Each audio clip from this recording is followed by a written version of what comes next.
all the dignitaries on the dais for sparing their valuable time, and they have come here to address our young delegates of this 3-day Women in Engineering Conference. I stand before you on two portfolios. One as a principal of the College of Srinidhi, Institute of Science and Technology, other as a branch counselor of IEEE student branch. Before I go further, I will say that most of you know about Srinidhi Institute of Science and Technology. It is established in the year 1997. It is having a standing of nearly 2 decades and made a mark in the technical education in the field of technology and engineering, not only in this state, but also in the country.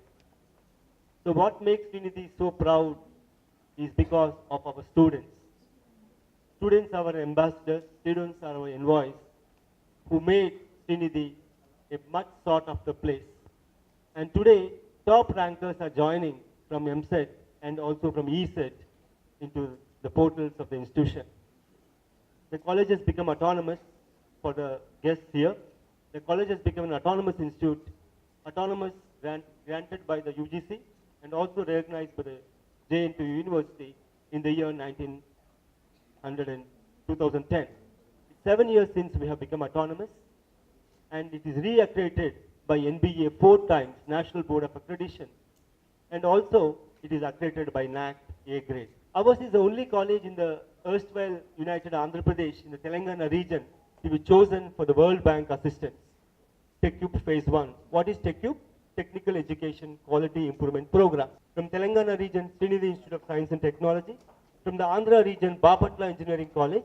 And from Rayalaseema region, you have Nandyal College of Engineering. So there are 3, that is Rajiv Gandhi Memorial College of Engineering at Nandyal. And when it comes to Phase 2, these 2 colleges could not compete. And ours is the only college which should graduate from Phase 1 to Phase 2. So because of that, we got a lot of recognition and a lot of state-of-art infrastructure is established, which is useful for the UG students and the PG students and the faculty to do higher studies and research. A lot of publications our students are doing, undergraduate, postgraduate, and research scholars. We are having about 550 faculty members, ma'am, as though the requirement is around 450. The management is very progressive, magnanimous, and faculty are chosen here to deliver the best and best. So we have faculty from industry, from R&D organizations, and also from academia, which gives a blend of education to our students. And the enrichment which they get is beyond excellence. So therefore, we have a student branch that is called IEEE Student Branch, very vibrant. It has won 2 awards as a vibrant student branch earlier. I was telling them as their mentor and as a branch counselor, they are doing a lot of activities, but most of them go unreported. So reporting the IEEE events at the appropriate forum is very, very important. So after past 2 years since they have started doing it, and we are able to see how funds flowing and recognition coming to the student branch. I hope this conference will add a feather to the student branch of SNIST. I really congratulate them for coming forward with this idea of having a 3-day conference. Now, coming about IEEE, you all know IEEE is a internationally recognized professional body set up world over, trying to see that the technology reaches everybody.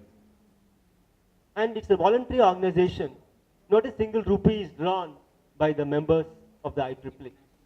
All of them are full-time working somewhere, but they volunteer. The student volunteers, even the board members, IEEE president, there is no full-time. All of them are volunteers. They don't draw any single rupee or a dollar as a salary. They all strive for excellence, and they see the student branch, because student branch is where these students will graduate and become the future engineers who are going to drive the technology of tomorrow. So IEEE believes in humanity. It has no racial discrimination, no gender discrimination, and class discrimination. It only wants people to be empowered through engineering and technology. Then comes this woman in engineering. This woman in engineering is having three strong catchwords, three keywords. If I repeat, if I may be permitted to repeat, it is called strong, inspired, and pioneering. Strong, inspired, and pioneering. Strong in the sense, strong to own the role of tomorrow's leaders and innovators. Strong to hold tomorrow's role as leaders and innovators. And inspiring and inspired. How are you getting inspired? Breaking through the barriers to bridge the gender divide. So women engineering comes there to bridge the gender divide. And pioneering. In what are you going to pioneer with? Pioneer with combining diverse technology for the good of humanity. This women engineering has come to take birth to see that we are going to see that there's a general equality, and how do we empower women, not only empowering women, but women in the field of engineering and technology. So this is a thing which was agitating the minds of IEEE for quite some time. So they have formed an affinity group called WEI, Women in Engineering. What is the purpose of it? Advocate women leadership in roles of IEEE governance and career advancements in women professionals. It also says to provide affinity groups ongoing support activities and also promote IEEE member grade advancements. That means if you are a student member, you should become a regular member. If you are a regular member, you should become a senior member. If you are a senior member, you should become an IEEE fellow member. So that is what it is trying to aim at. Then what is the mission and vision of Women in Engineering? This affinity group which was set up under IEEE. If in a simplest way, if I am permitted to say, the goal is to facilitate recruitment and retention of women in technical disciplines globally. Many women join engineering and technology courses worldwide. How many of them are joining? How many are continuing? And finally graduating as technocrat? And after graduating, are they pursuing their career or they are leaving it? Are they studying abroad further? And are they working as a professional and trying to mentor young students? Then it envisages a woman in engineering workforce working shoulder to shoulder with men to take up the global challenges.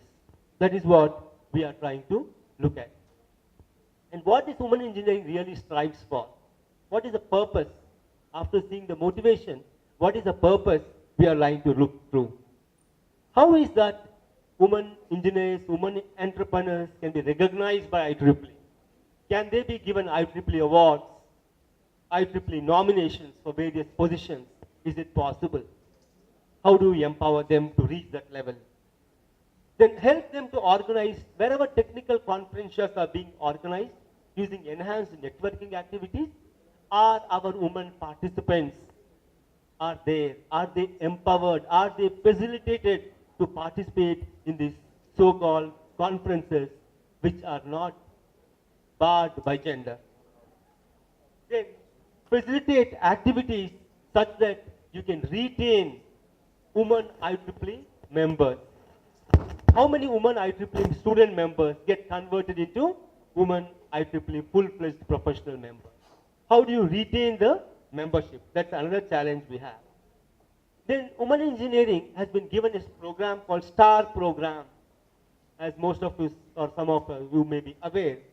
IEEE Student Teacher and Research Engineer Scientist program, where these IEEE students and IEEE professionals go to the junior colleges, high schools, and try to mentor and try to teach the state-of-art technology, bring technology to that level of their understanding, making it simple and kindle innovation in them.